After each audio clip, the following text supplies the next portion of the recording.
Olá, bem-vindos à nova série do Change for Good Talks, Transformando por toda a Vida.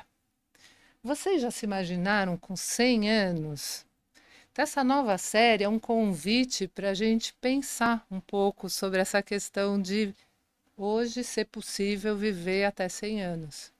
E como é que a gente vai fazer para viver com potência até 100 anos? Para a gente, já que está por aqui, para a gente ter uma vida potente, produtiva, autônoma, né? Então, essa série a gente quer trazer pessoas, mulheres que estão transformando e que já estão pensando nisso, né? Desde mais novas, mas já pensando como é que vai ser se eu ficar aqui até os meus 100 anos, né? E a gente escolheu esse tema justamente porque nós conquistamos agora, como humanidade, esse ganho, né? Só que é um ganho que, se a gente não contemplar o que precisa ser adequado para acomodar esse ganho, pode ser que ele gere mais sofrimento do que, né, alegrias e realizações e conforto e bem-estar de fato para as pessoas que já são longevas e as que vão ficando longevas, né? E, bom, eu sou Renata Brunetti, eu sou uma mulher mãe, uma mulher avó e uma mulher doutora em psicologia social. E eu falo dessa forma porque eu acho que nós somos várias facetas da gente mesmo, né? Então, hoje eu aqui com os meus 65 anos, fico pensando, né, quais são as facetas minhas que estão presentes aqui nesse momento aqui com vocês, né? O meu objeto de estudo na psicologia social foi justamente pensar que como a gente é, como a gente tinha até estava conversando aqui um pouquinho antes de começar, como nós somos frutos dessas interações que a gente tem, né, entre a gente, entre o meio que a gente vive, nós somos isso. O tempo todo a gente está se reinventando, se refazendo, e isso é muito bom, isso é muito rico, né? E isso é o que dá para mim, né, que foi meu objeto de estudo, a certeza de que a gente pode melhorar o que a gente quiser, desde que a gente, né, se use nesse sentido, da gente ser diferente, da gente. Eu tenho certeza que nós vamos começar uma conversa agora, né, com uma cabeça e vamos sair daqui com algumas coisas diferentes, o que é ótimo, diga-se de passagem, né? Eu brinco muito que eu falo que eu adoro quando tenho as minhas verdades quebradas, porque aí outras entram nesse lugar, né? Enfim, então nós vamos aqui conversar sobre isso.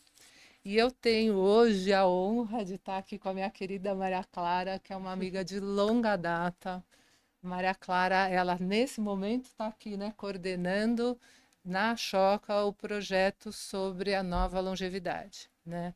Mas a gente se conhece de 20 anos, pelo menos, eu 20 acho, anos. né? Quando você estava começando ainda a sua história, e a Maria Clara pela Choca já esteve em vários lugares do mundo, e hoje na Índia, né, com o marido e a filha. Mas eu não sou boa de apresentar, então eu não vou apresentar vocês e vou querer muito conhecer vocês. E nós duas estamos aqui trazendo a Renata Mendes para falar para a gente sobre tudo que ela vem pensando aí, como que ela vem se preparando, né, e preparando o mundo para a gente acomodar com grandes ganhos essa longevidade. Então, muito bem-vindas. Obrigada. Obrigada. Obrigada, Maria Renata. Clara, conta pra gente quem é você. É difícil, né, Rê? Quem sou eu? Eu tava falando também aqui com vocês antes que para mim é tão complicado falar quem sou eu, porque eu acho que a gente tem essa coisa de estar constantemente evoluindo é uma das coisas principais para mim, assim, de estar nesse processo de evolução.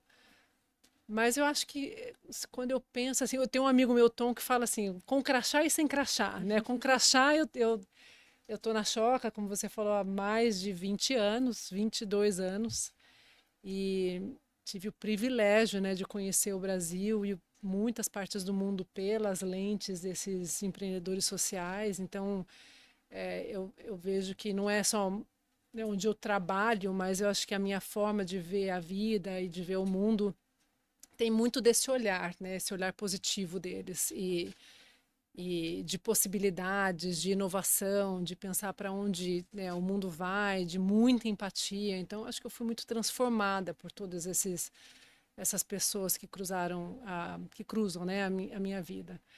A Maria Clara sem crachá, mora na Índia também, e que você falou, é, eu sou introvertida, né, e gosto muito dos meus livros, eu falo, mas para mim acho que a coisa principal é assim, eu tenho uma busca espiritual muito grande, né? Então há muitos anos que eu acho que onde eu e a Rê, Renata Mendes, a gente se conecta muito, desde muito cedo, né? Essa procura por entender quem eu sou, o que eu sou nesse mundo, né? O que é esse mundo, e eu acho que essa busca ela tem um papel muito fundamental assim na pessoa que eu sou hoje, como eu vejo as coisas e como eu me relaciono com as pessoas, né? Então é muito legal poder estar aqui hoje nesse encontro, né, da Maria Clara sem crachá e com crachá, e porque não é diferente, né?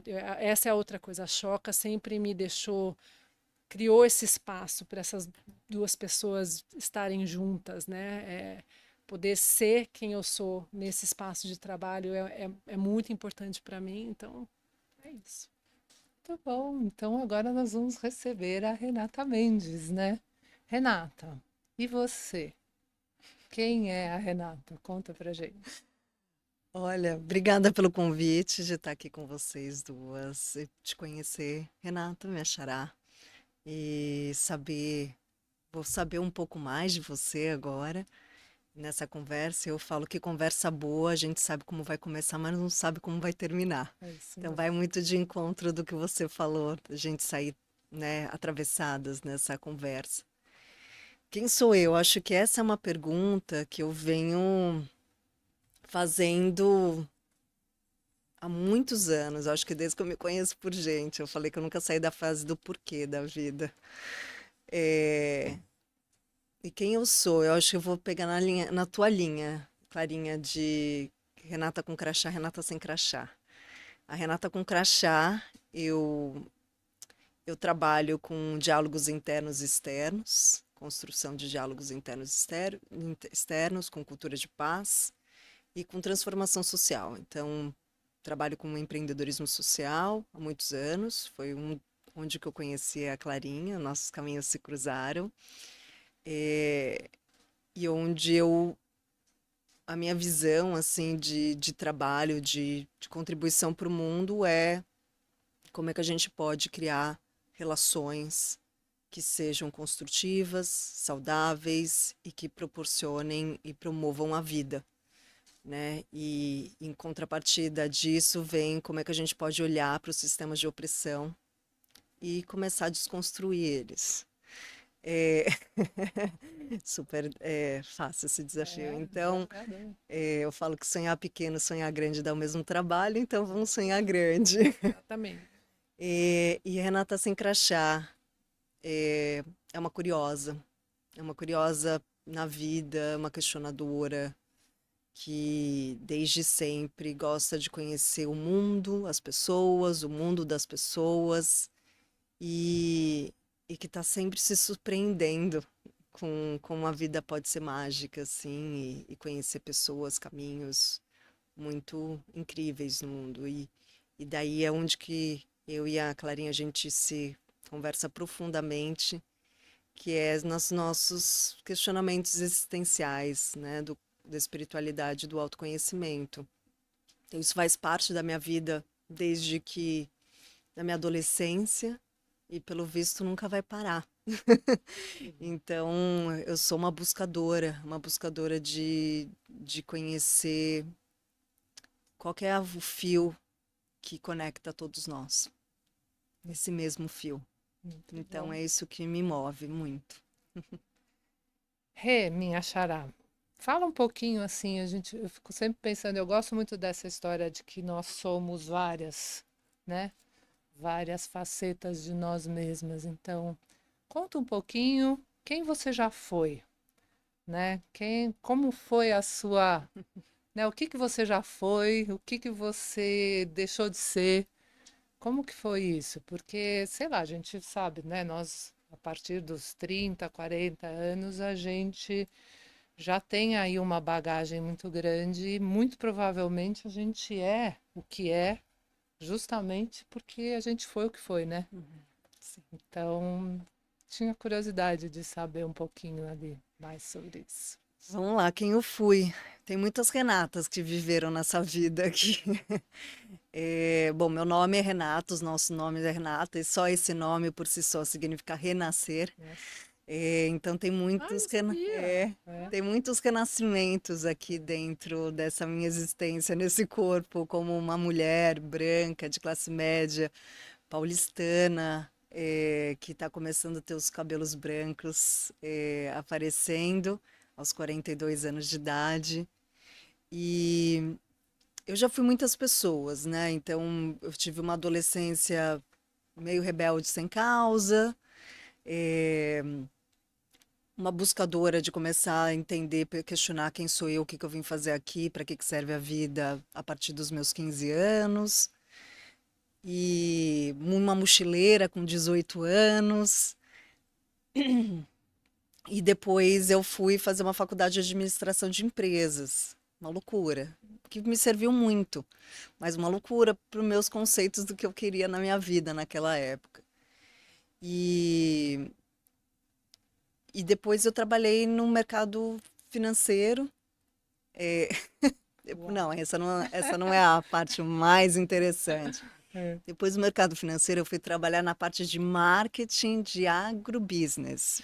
Basicamente vendendo agrotóxico, assim, que não tinha Sabia. absolutamente nada a ver comigo. Foi ótimo, porque daí o meu corpo já, o corpo sempre fala, né? Eu te expeli uma areia do rim, e eu falei, acho que eu tô precisando mudar de lugar, porque não tem nada a ver com o que eu quero. E foi assim um trabalho muito lindo. Eu trabalhei com pessoas muito incríveis nesse lugar. E inclusive meu primeiro, nesse chefe, que eu chamo ele de primeiro porque o outro eu não contei porque ele não era uma das pessoas mais bacanas que eu conheci na vida. Na nossa entrevista ele perguntou o que que eu queria nos meus próximos 5 anos. Eu achava um saco essa pergunta. E eu falei, olha, eu espero que eu esteja fazendo alguma coisa relevante no mundo, transformando a vida das pessoas ao meu redor. E foi isso. Mas eu acho que um dos grandes momentos de Renata do passado foi quando eu tinha 20 anos de idade e eu fui dar aula de um trabalho voluntário de yoga dentro da antiga FEBEM feminina, para meninas que tinham cometido um auto infracional. E ali foi que aquela Renata da adolescência mudou, assim, porque minha bolha social, ela explodiu. E daí eu comecei a questionar mais ainda. Por que que elas estavam e eu não, se a gente tinha feito coisas muito similares. Eu tinha certeza que eu não ia ser presa, porque eu vinha de uma família que era de advogados, da classe média. Não ia acontecer, a não ser que eu tivesse cometido algum crime de tirar a vida de alguém. Mas sabia. Mas eu como eu não sabia o porquê disso, eu comecei a questionar. E paralelamente eu comecei a dar aula de yoga. E larguei o setor privado e comecei só a dar aula de yoga. E daí eu dei aula de yoga em estúdios de yoga, mas também eu dei aula de yoga particular para pessoas que estavam com questões de saúde mental, ansiedade, depressão. E depois eu comecei a passar a atender pessoas que estavam numa fase terminal da vida, com doenças muito graves, algumas terminais e outras realmente onde que estavam dando essa virada na vida de começar a questionar o que que vieram fazer aqui. E eu trabalhei isso durante 7 anos, acompanhando algumas pessoas nos seus minutos finais da vida. E foram um dos maiores aprendizados da minha vida, assim. Aprendi a viver por causa disso. E depois eu comecei a entrar de fato, de cabeça, no empreendedorismo social, que foi quando eu fundei em 2016 o Instituto Mundo Aflora, que oferece oportunidades para reintegração eficaz de meninas e pessoas trans que estão privadas de liberdade e medida socioeducativa nos centros femininos no Brasil. E E recentemente eu saí da presidência e estou entrando no conselho do Mundo Aflora e aí vai ter uma continuidade. Então eu trabalho como consultora hoje, né? De as pessoas que foi até chegar aqui, eu trabalho como consultora de construção de diálogos, transformação social e também com cultura de paz, né? Que eu chamo, que é um grande guarda-chuva. Então é assim que essas Renatas chegam até hoje aqui nessa conversa com vocês. Que legal. Clarinha, conta um pouco também das Clarinhas. Não, você sabe que a É. forma como a gente se conheceu foi muito engraçado, porque eu já estava na Índia e a Rê estava entrando nesse mundo do empreendedorismo social e eu mergulhando no meu mundo de yoga, de medicina ayurvédica. E aí foi um amigo nosso em comum que na verdade, o fundador da organização Amani e a Júlia, que trabalhava na Amani, que falou: "Ah, vocês têm que se conhecer, né? Porque a gente estava, ela querendo saber mais de empreendedorismo e eu querendo saber mais, né, de yoga e Ayurveda. Então foi meio que amor ao primeiro encontro, né? A gente. Mas eu, E a Clarinha ela foi minha mentora nessa transição de professora de yoga para empreendedora social.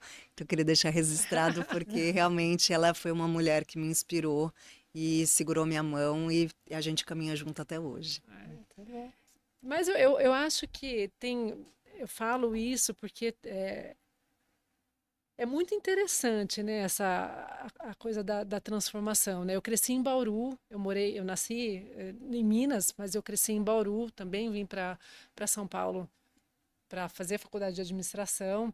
Eu acho que muito parecido com a Rê também. Eu acho que na época eu não tinha muita ideia do né, o que aquilo era. A gente tinha opções de trabalho, né? Ser médico, advogado, eu acho que era um pouco assim. E mas eu fui estudar na GV e conheci pessoas incríveis lá, né? Alguns dos professores que viraram, assim, que abriram muitas portas, assim, para esse. Eu lembro que uma das minhas aulas favoritas com um professor chamado Marcos Fernandes era a gente estudou o livro do Amartya Sen, né? Desenvolvimento como Liberdade. Para mim foi aquela primeira experiência de olhar para a Índia, assim, né? Eu não entendia nada do que a Índia era, mas de olhar muito para as questões, né, sociais. Eu acho que começa ali. Quando eu saio da GV, eu decidi ser voluntária na Nicarágua, então eu passei um tempo morando foi muito interessante porque você, né, na faculdade a gente aprende todos os modelos sofisticados de administração e finanças. E aí eu fui trabalhar com microcrédito, era a época do Yunus, tinha acabado de ler um livro do Yunus, e aí foi interessante trabalhar na zona rural mesmo, né? E ensinar um mais um é dois, e quantas pessoas tem que guardar todo mês. Era assim, com mundos completamente diferentes. Mas aí quando eu volto para o Brasil, eu fui falar com o professor da GV do que eu queria fazer, né? O que eu estava pensando, e eu não tinha a mínima noção do que era empreendedorismo social. E aí foi ele que falou da Choca. Falou assim, ó, você conhece a Choca? Eu não sabia. E aí ele me apresentou para a Célia. Então foi meio essa trajetória. Então a Célia Cruz que me contratou, e isso foi em 2003. E ali começou, né? Então eu passei 4 anos trabalhando com a Choca aqui no Brasil, depois eu fiquei um pouco na América do Sul, aí eu fui para os Estados Unidos, aí eu fui para a África, fui para a Índia, voltei para os Estados Unidos. Então eu tenho rodado bastante o mundo, né, com a Choca. E, mas dentro da Choca, muito nessa área de trabalhando muito com empreendedores sociais, né, em diferentes formas. E eu acho que mais ou menos em 2012 eu comecei a me interessar muito pelo tema de bem-estar, né. A gente incubou dentro da Choca o The Wellbeing Project, que hoje é uma organização fora da Choca. Mas naquele momento foi um empreendedor da Choca que veio para a gente e falou assim: ó, eu tive um burnout, né? E nesse processo eu descobri muitos outros empreendedores que também estão tendo burnout. Na época não se falava muito em saúde mental. E aí a gente passou um tempo entrevistando muito dos empreendedores, né? Foi muito interessante para mim aquele processo, porque eu passei muito tempo entrevistando empreendedor social, né, em todas as partes do Brasil e do mundo, e muitos deles são amigos muito próximos. Mas assim, a lógica dessas entrevistas é sempre, né, a sua trajetória empreendedora, né, e como é que você tem essa inovação, e o que é essa inovação, como é que você está criando mudança sistêmica. Mas ali, quando a gente começou com o Wellbeing Project, foi a primeira vez que a gente estava olhando muito assim, quem é você nisso tudo, né? Como é que isso te impacta pessoalmente? E aí muitas conexões muito bacanas aconteceram ali. E uma delas foi assim, uma conexão muito clara de empreendedores que tinham é, essa, essa, esse cuidado com o desenvolvimento pessoal e o impacto disso, né, na vida pessoal deles, na organização, na forma como eles se relacionavam com o mundo afora. A gente vai falar com a Suzana, que foi uma grande inspiração nesse processo. Porque assim, os que tinham esse cuidado, né, de autoconhecimento, eles tinham uma relação muito diferente, né, tanto com eles mesmos quanto com o mundo ao redor deles. E aí eu acho que ali começou um processo muito importante para mim, que era de olhar, né, as pessoas, esse desenvolvimento interno como uma coisa essencial para o que você faz e quem você é no mundo, né? Eu cresci fazendo terapia, fazendo como forma de autoconhecimento e sempre amei, mas eu acho que foi ali que eu vi, né, que isso tem que existir, né? Tem que fazer parte da fábrica da sociedade, né? Enfim, aí começou ali, né? Acho que a gente criou esse projeto e aí a gente trouxe muito para dentro da Choca, o que significava bem-estar, né? Muitos programas foram criados e aí eu acho que e não só na Choca, né? Acho que o mundo começou a acordar muito para o tema. Então, assim, eu acho que na última década minha vida tem sido muito ao redor disso, né? O que significa esse desenvolvimento pessoal e o que significa esse desenvolvimento pessoal nas organizações e na sociedade. Então, dentro da Choca e com os fellows, né, com os empreendedores, a gente faz muito disso. Mas eu acho que pessoalmente minha busca ficou ainda muito maior, né? E aí eu me mudei para a Índia em 2009, fiquei 3 anos, depois eu voltei em 2017 e estou lá desde então e com uma paixão muito grande assim por esse desenvolvimento pessoal, né? Não, é muito gostoso ver vocês falando, e acho que a gente tem muitas coisas em comum, e acho que uma delas é essa consciência que a gente tem, que saiu aqui na fala de vocês, do quanto nós somos né, assim, a gente se incomoda, fica atenta e preocupada com as pessoas que não têm uma situação semelhante à nossa, e com a certeza de que se a gente não tivesse nascido aonde a gente nasceu, certamente a gente poderia estar passando por uma série de coisas que a gente não gostaria não quer ver nos outros, mas a gente estaria lá também, né? Eu também, desde pequena, sempre me questionava, que eu falava, nossa, o que existe de diferente na natureza de uma determinada pessoa para ela passar por tantas dores, tanto sofrimento, e a minha vida? Simplesmente é porque eu nasci naquele lugar e ela nasceu no outro, porque se tivesse invertido, nós estaríamos com as vidas invertidas também, né? Então, assim, por que eu estou falando isso? Porque a gente sabe que nós somos frutos do meio, né? Um dia a gente cai e brota aí num determinado meio, dentro da família da gente. E essa é a primeira origem nossa, né? Então, assim, o mundo que nos recebe dentro da nossa família constrói a gente de alguma forma, né? Só que nós não ficamos ali isolados, aí a gente sai andando pelo mundo e a gente vai recebendo outras informações e se reconstituindo, se refazendo. Na psicologia social é isso, entendeu? Nós somos interrelacionais, né? E relacionais, interrelacionais também com o meio, né? Então a gente vai o tempo todo. Então essa certeza de que a gente só é o que é porque a gente está aqui, porque a gente passou por tudo que a gente passou, só que a gente pode se modificar mesmo.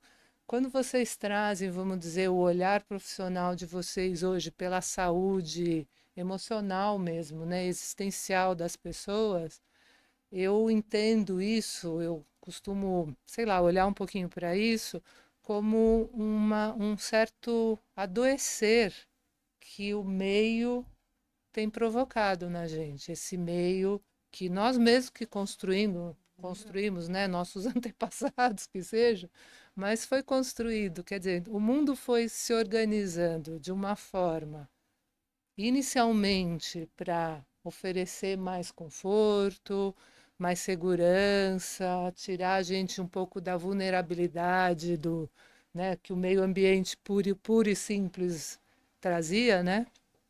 E aí nós fomos aí criando dinâmicas e estruturas, só que a gente não pensou que numa contrapartida, toda essa lógica desse mundo que a gente vive, ela vai nos adoecendo, né?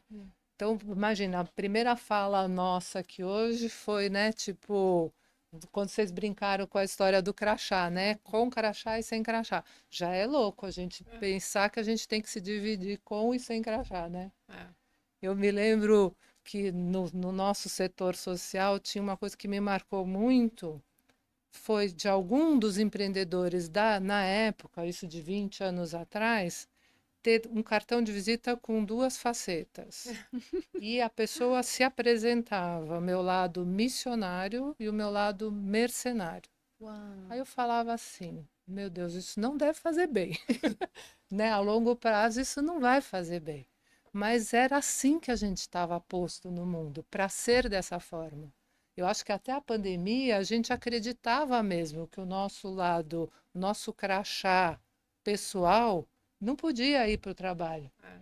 né? Então você tinha que fingir que você não tinha filhos, você tinha que fingir que você não estava preocupado com a saúde de ninguém em casa e tá lá profissionalmente, né? Aí eu me lembro outra fala também que eu achei muito bonita, foi de um empreendedor da Choca também, que eu gosto muito, que ele falava assim, que um dia ele falou assim, eu não quero mais ir trabalhar sem minha alma, ter que deixar minha alma em casa para poder ser bem-sucedido no trabalho. Eu queria te trazer uma outra perspectiva em relação a isso. Eu acho super importante que a pandemia, né, trouxe o trabalho para dentro das nossas casas, né? Algumas pessoas já trabalhavam assim. E eu, como empreendedora social, eu acho importantíssimo fazer essa distinção entre o crachá e o não crachá, porque tem um envolvimento visceral com as causas, né? Que nem a Clarinha trouxe, né? A gente contar a nossa própria história e como a nossa história leva a gente a querer fazer o trabalho que a gente faz. É, E eu, pessoalmente, foi muito rico quando eu consegui fazer essa distinção, porque parecia que eu era o meu trabalho, porque o meu trabalho era o meu propósito. Então, quando trabalhar com propósito, isso também mistura muito. E isso pode levar a um adoecimento de burnout. Eu tive burnout, mesmo sabendo tudo. Da minha prática de autoconhecimento eu tive, porque quando, por exemplo, lidar com o público que eu trabalho é urgência. Eu falo que é fogo no cabelo. Né? Uma menina, ela pode, quando ela sai de uma de medida socioeducativa, ela está a um passo de matar ou morrer. Então precisa de um cuidado. Então fica nessa angústia, principalmente quando você trabalha com alguma questão de transformação social, onde está vidas em jogo. Então saber fazer essa distinção, para mim foi muito benéfico, porque eu falei, a Renata é muito mais plural do que isso. Né? Isso eu resolvo, eu faço, mas também eu preciso em algum momento fechar isso, porque senão isso me toma, principalmente lidando com assuntos relacionados a muita violência, né? Que é o que eu trabalhei durante os últimos 22 anos. Então, para mim, foi muito importante fazer essa distinção, apesar dela não ter. É uma coisa quase pedagógica, né? De fazer essa distinção. Para mim, foi muito benéfico. É interessante você trazer isso, e a Maria Clara estava trazendo também, vamos dizer, a preocupação da Choca dar espaço para isso, né? Porque eu acho que talvez eu como é que fala? Estou antiquada nesse meu pensamento e acho que faz mais sentido mesmo, a forma como vocês estão colocando, dado que quando eu estudei os empreendedores sociais até no meu doutorado, ficava visível esse adoecer dos outras esferas da vida daquele empreendedor, né? Elas ficavam à parte e em segunda posição em relação à vida pessoal, muitas vezes. Então, vários deles comentavam o quanto a vida pessoal estava sacrificada né, pela dedicação, enfim, do trabalho que eles estavam fazendo. E você está me trazendo aí, né, digamos assim, que hoje você já olha para isso, tem consciência disso e tenta buscar esse termo para você não ser, né, engolida por Uhum. aquilo, né? Porque Eu interessante. acho que o mundo está mudando muito, né? Porque eu estou ouvindo você também e eu fico pensando, é muito difícil hoje ter eu acho que tem duas coisas. Uma que, assim, eu acho difícil essa separação, porque tudo acontece junto ao mesmo tempo. E a segunda coisa é que, assim, hoje em dia, especialmente no ambiente onde a gente está, faz parte de muitas redes, a gente trabalha com pessoas muito diferentes, que é muito diferente de 30 anos atrás, onde você tinha, né, o lugar, aí você se separava muito bem. Eu entro aqui, eu faço trabalho, eu saio, eu volto para casa, eu tenho uma outra coisa. Eu acho que então para mim, quando eu escuto, porque eu conheço um pouco assim de você também, para o seu trabalho trazer a Renata como ela é essencial. Uhum. E ele jamais seria o que ele é se você não tivesse lá inteira, Sim, com né? certeza. Então, assim, a minha pergunta é mais assim, porque eu queria entender, é uma questão de tempo, como é que você administra o seu tempo, como é que você cria algumas barreiras ali para não se envolver emocionalmente com questões que são muito difíceis, porque eu não consigo ver tanta separação de você, não. Talvez seja uma coisa mais interna mesmo. Para mim isso foi muito importante durante todos esses anos, porque fazer um trabalho de transformação social, você precisa estar implicada, você precisa sentir parte dali. Então você precisa estar inteira, que nem você disse. No entanto, tem uma pegadinha, que é a pegadinha pode ser que você acha que você é só isso. Uhum, E, e como a gente falou, né, das pessoas do passado, da a gente é muita coisa, a gente é plural, a gente faz muitas outras coisas, né? Então, saber que existe esse papel que a Renata inteira, o jeito que eu olho o mundo e tô no mundo e quero atuar no mundo, vai estar ali presente com uma integridade. uhum, No entanto, eu preciso saber a hora de uma questão, não sei se é uma questão de gestão de tempo, mas é uma questão de contorno, né? Aquele contorno eu ofereço, eu tô inteira fazendo aquilo. Quando eu saio dali, eu preciso fazer outras coisas, uhum, porque apesar de no fundo de pano tá ali presente. Eu imagino que é que nem ter filho. Você tem filho, ou tua filha, seus filhos ficam sempre no fundo de pano da tua mente, independente do que você está fazendo.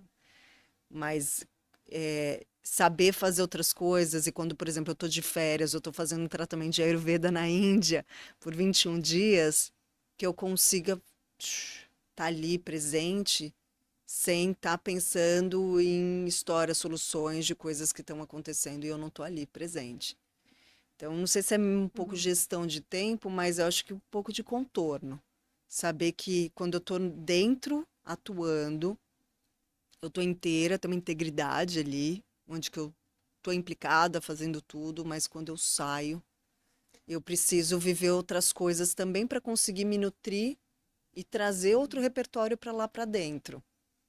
Porque assim, só nessas trocas, isso aumenta muito o meu repertório. Até no meu cuidado, me aumenta o meu repertório para uma das pessoas que a gente atende, beneficiária, falou: olha, que tal agora você só relaxar? né? E amanhã você lida com esse problema que apareceu. Porque eu tenho um pouco, né, eu tenho a vivência no meu corpo que quando eu estava lidando com uma coisa muito complexa e eu relaxei, eu desconectei, isso me trouxe uma outra perspectiva para o que eu estava lidando.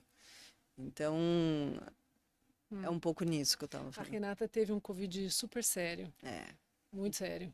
sim. E quer contar um pouco como que isso mudou, assim, perspectiva, Rê, né, da sua É, atuação? Ela, sim. O Covid, ele atravessou a gente de formas muito distintas, né? Acho que no começo de uma esperança de que as pessoas iam entender o que que é interdependência. É, e a gente vê a natureza se regenerando nos nossos olhos por a gente ter parado né, de explorar o planeta e abriu possibilidades das relações serem mais usando a tecnologia. No entanto, muita gente morreu, né? Então, lidar com a morte também foi um lugar de lidar com medo do que a gente não conhece, tem uma falsa segurança do que a gente sabe que vai acontecer e tudo mais. Acho que isso foi posto em xeque. E em 21, eu peguei Covid, no mesmo tempo que o meu pai também pegou, a minha mãe pegou e meu irmão pegou. No entanto, eu só descobri que eu estava com Covid quando eu estava no México. Eu tinha saído do Brasil, estava no México para fazer quarentena para ir para Nova York, onde eu estava morando na época com o meu parceiro da época.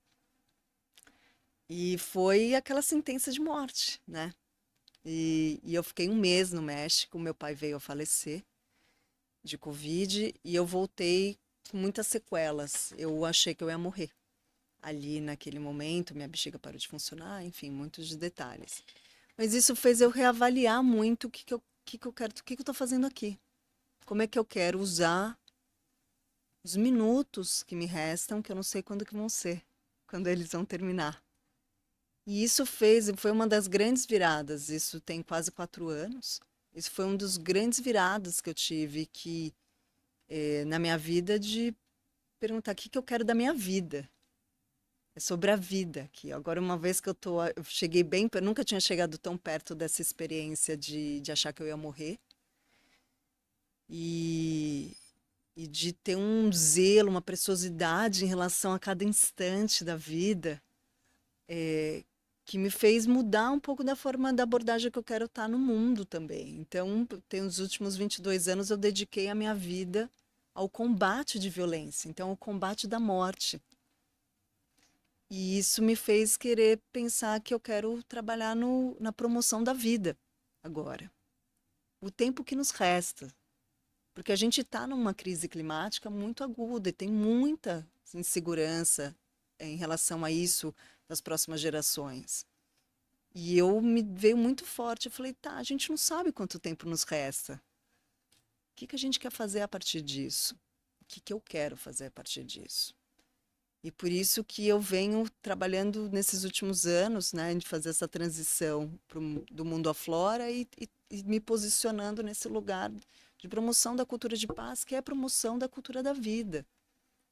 O que a gente vai fazer para viver mais, melhor e ir resgatando alguns princípios de convivência, alguns valores e virtudes de convivência. Porque senão vai ser muito dolorido a gente viver, que nem você falou no início, né, na introdução. Vai ser muito duro a gente viver até 100 anos num descompasso, num adoecimento coletivo do jeito que a gente está. Então é isso que me mudou muito essa experiência de ter visto a linha. Nossa, acredito. Deve ser uma né, dos momentos realmente mais marcantes, assim, né? Porque a gente fala que sabe que a gente está aqui, pode não estar mais, mas quando você sente isso, você sentiu na sua pele por você, percebeu pela sua família, quer dizer, é muito forte. Agora, meu Deus, você estava até falando, uma das perguntas que a gente tinha era assim, o que que precisava acontecer nesse mundo, né, para que todos possam viver bem até os 100 anos, né? Quer dizer,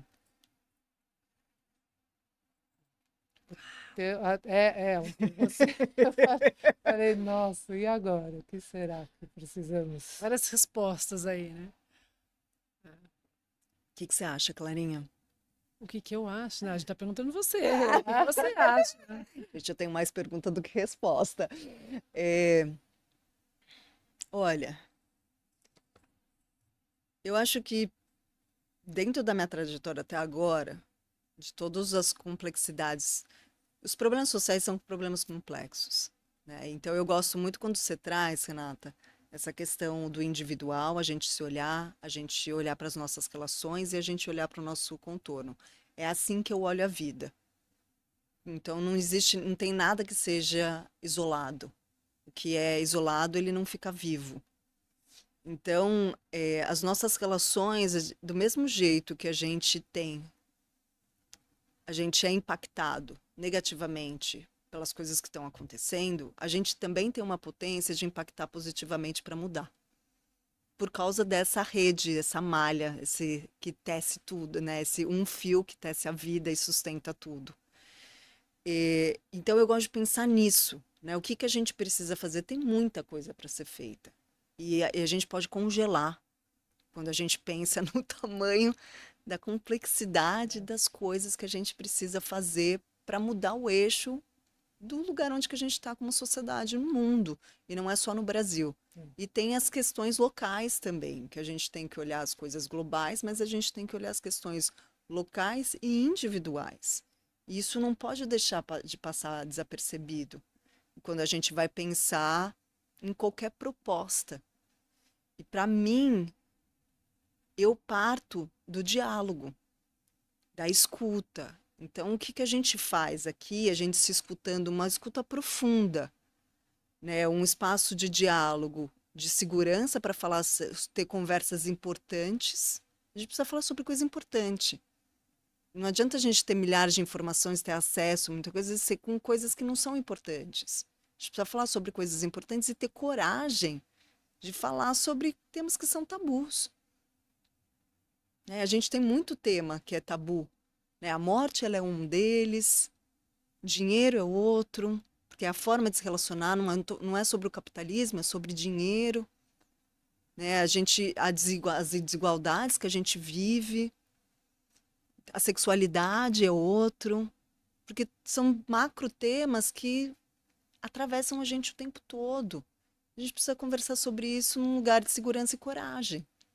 Porque precisa de muita coragem para falar sobre coisas que não estão ali expostas, não estão no mainstream. Então, e a gente falar com uma qualidade específica. Esses diálogos é uma escuta, é uma costura. Esse fio que tece a vida, esse um fio só que tece, é um fio que eu te dou e você dá para ela e a gente vai costurando e vai fazendo uma coisa que a gente não sabe o que é. Então, para mim, a gente parte a partir do diálogo, para a gente ver o que que sai daí e ver o que que cada um pode contribuir a partir dali, nos seus territórios, numa visão macro, numa visão médio, né? E nas questões individuais. Porque uma coisa está conectada com a outra. Não tem, a gente separa isso por uma questão pedagógica, né? Que nem os nossos com crachá sem crachá. Mas tá tudo misturado, é tudo uma coisa só. Então, para mim, o início de tudo, eu não sei a resposta, porque eu não sei o que que vai vir a partir do diálogo. E o diálogo de um respeito visceral, radical da nossa pluridiversidade. Nós somos diferentes e isso que faz a gente ser incrível como espécie. Em relação com todo o resto que é vivo. Então, para mim, esse é o lugar de partida. Fico pensando assim, aqui é duro se a gente olhar sem esperança de mudança, né? Mas que a gente de fato está vivendo, né? Estamos aí numa sociedade com, vamos dizer, não muitos sinais de sair dos efeitos colaterais ruins do progresso que nós mesmos um dia promovemos, né? Então os efeitos colaterais que não tinham sido contemplados quando se criou todo esse modelo de desenvolvimento e tudo isso, eles não são tão legais. Eles estão aí e eles estão soterrando a gente mesmo, né? E como é que a gente reverte isso?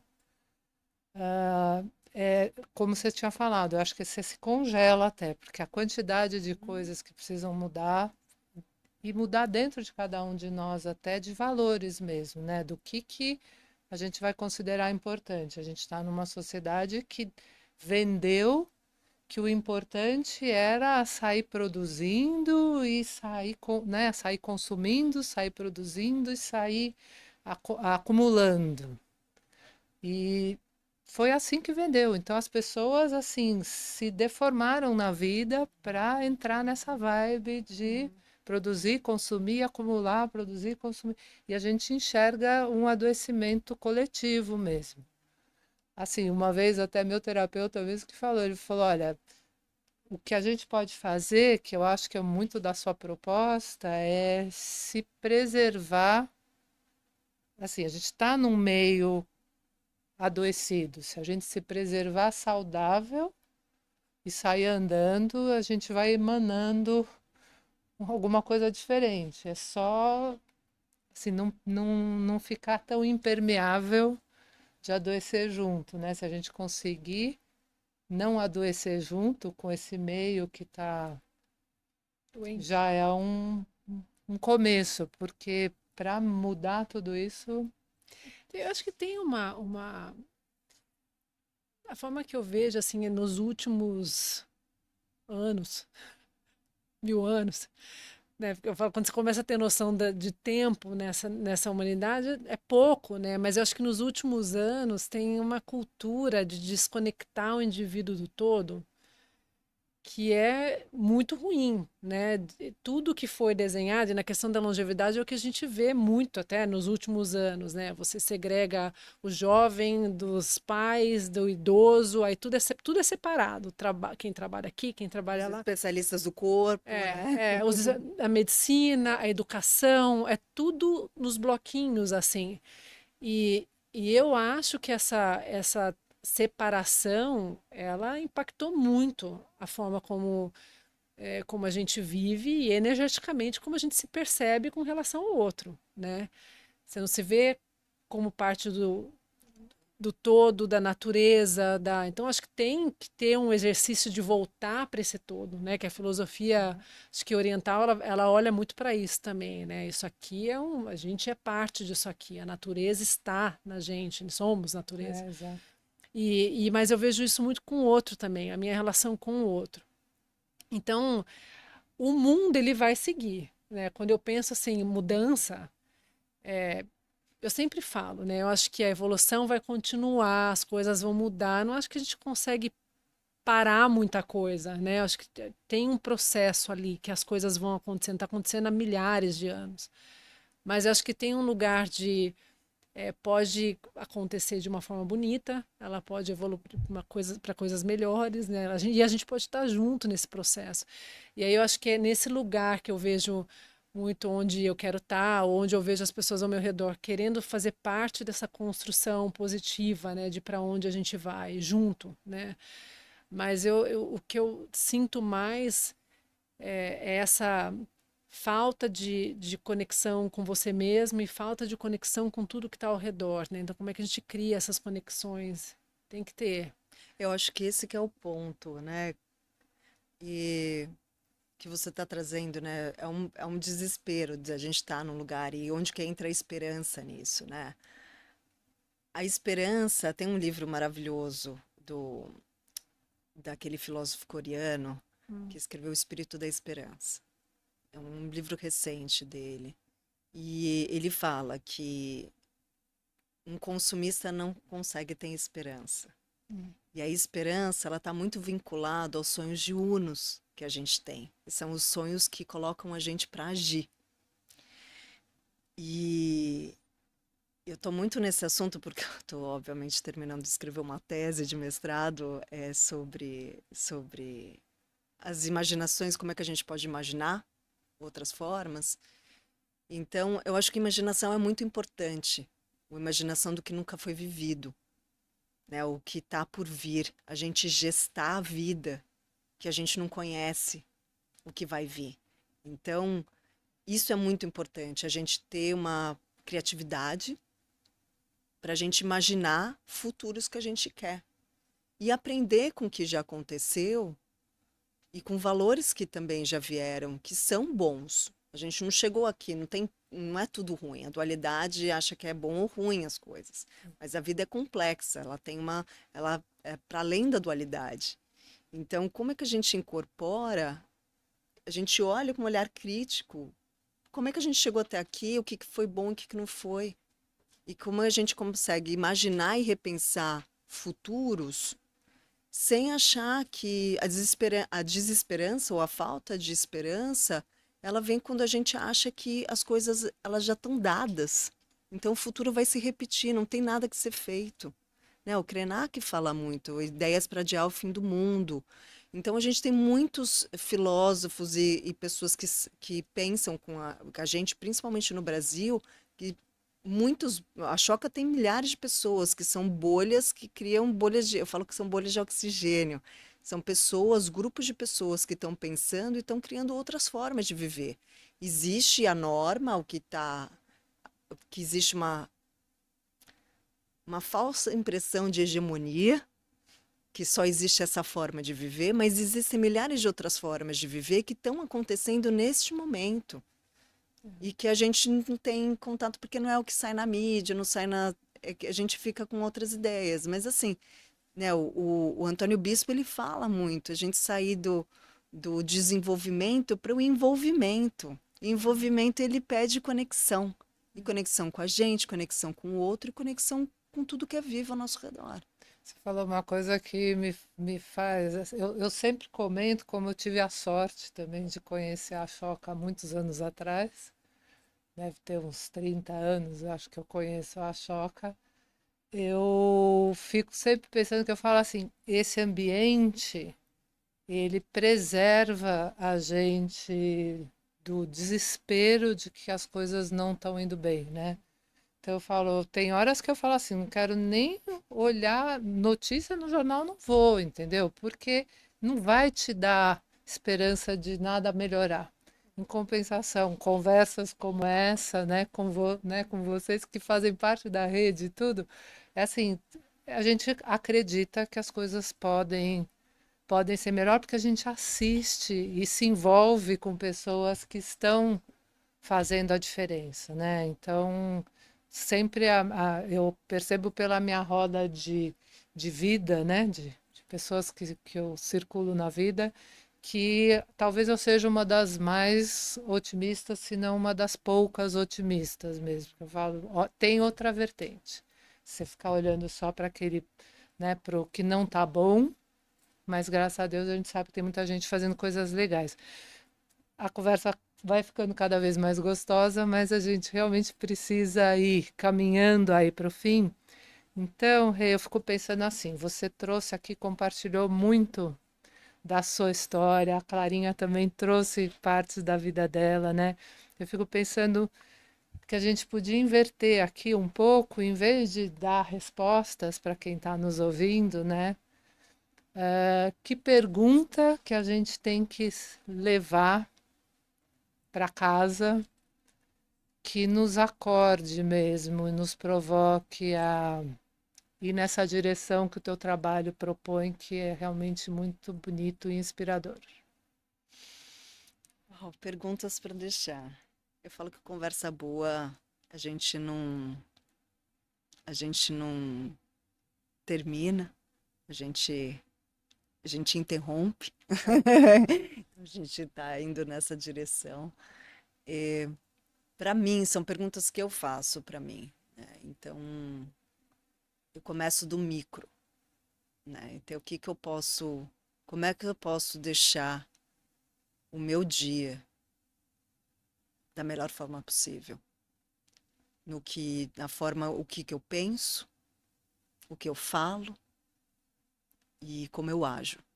Então, tentar trazer esse alinhamento com o que eu quero para mim, né? Tem uma palavra em sânscrito que a gente chama se fala sankalpa, que é uma intenção. Qual que é a intenção que você quer para esse dia? Que você, obviamente, vai ficar melhor, mas que beneficie as pessoas ao teu redor também. E alinhar pensamento, palavra e ação. Então, isso é uma coisa que, pessoalmente, eu faço. O que eu quero para o meu dia? E perguntas que eu também faço para mim, que é o que eu estou contribuindo das coisas que eu estou reclamando que estão horríveis no mundo. Então, Já que estamos conectados, já que estamos conectados, somos interdependentes, o que eu estou contribuindo para o sistema de opressão que está acabando com a vida? E, e escolher como começar a desconstruir isso. Você, Clarinha, toma. eu acho que a minha pergunta, a pergunta que meu marido faz para minha filha, se perguntar para ela, assim, ele fala, Lila, qual é a pergunta mais importante do mundo? E a pergunta é quem sou eu, né? Então, assim, who am I? É uma das coisas que eu sempre. E não é só quem sou eu nessa coisa muito individual, mas quem sou eu nesse lugar, quem sou eu na minha família, quem sou eu nesse mundo.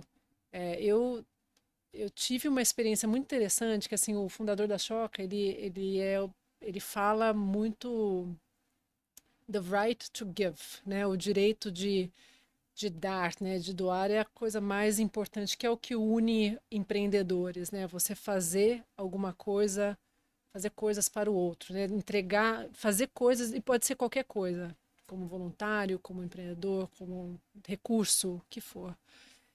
E eu, às vezes, brincava com ele, falava assim, não, mas na época que a gente estava falando muito de bem-estar, assim, a gente tem que se olhar, a gente tem que cuidar da gente e tudo mais. Anos depois, eu estava fazendo um programa, né, espiritual, e a gente tinha que literalmente lembrar de todos os momentos, assim, quais são os momentos em que você se sentiu mais feliz, né, mais contente, assim, de contentamento mesmo. E foi muito interessante, porque eu não consegui pensar em um momento em que eu não estava com alguém, fazendo alguma coisa para alguém, fazendo. Claro que você tem a coisa do, né, estou sozinha na natureza, tem disso também, mas esse contentamento de você poder dar, de você poder fazer, né, de você. E eu acho que é muito essa lógica de estamos todos aqui. A gente tem a frase do Ram Dass, we are walking everyone home, né? A gente está caminhando junto para casa. Então, para mim, essa é a grande pergunta, assim, que acho que me move muito, assim, o que eu estou fazendo para caminhar com as pessoas de volta para casa, em um lugar, para o lugar ser bom, para a gente ir bem nessa caminhada. E É você, Rê? isso. Bom, deixa eu ver que pergunta que eu deixaria para. Mas eu acho que vai muito na linha do que você estava falando, da gente pensar qual é a nossa responsabilidade também nas coisas que não estão boas, né? Até vou pedir para a Clarinha depois teu endereço, que eu vou te mandar um livro que eu fiz que se chama Repense Suas Escolhas, né? Porque as nossas escolhas moldam o mundo. Então, assim, tudo aquilo que a gente não gosta, qual é a minha parte nisso? Será que realmente eu não estou contribuindo para preservar aquilo que eu não gosto? Então, acho que eu acho que eu vou me servir da sua pergunta, que eu acho que ela tem muito a ver com o que eu faço também. E aí, esse é um lugar, né, te ouvindo, me lembrou muito uma frase do meu guru, Swami Dayananda, que é indiano, que ele fala que a gente precisa sair de um papel de consumidor para se entrar num papel de contribuidor. É verdade. Então, quando a gente muda, é quase uma mudança de visão de si, do mundo, das nossas relações, que não é só eu mudando os meus consumos, usando canudo de, de papel, mas eu entendendo que eu faço parte. né? E não é só uma questão individualista, mas é uma questão individual dentro de uma comunidade relacional. E isso faz toda a diferença, né? Como eu posso sair para parar de consumir a vida e começar a contribuir para ela. Viver a vida, né? Não consumir a vida, né?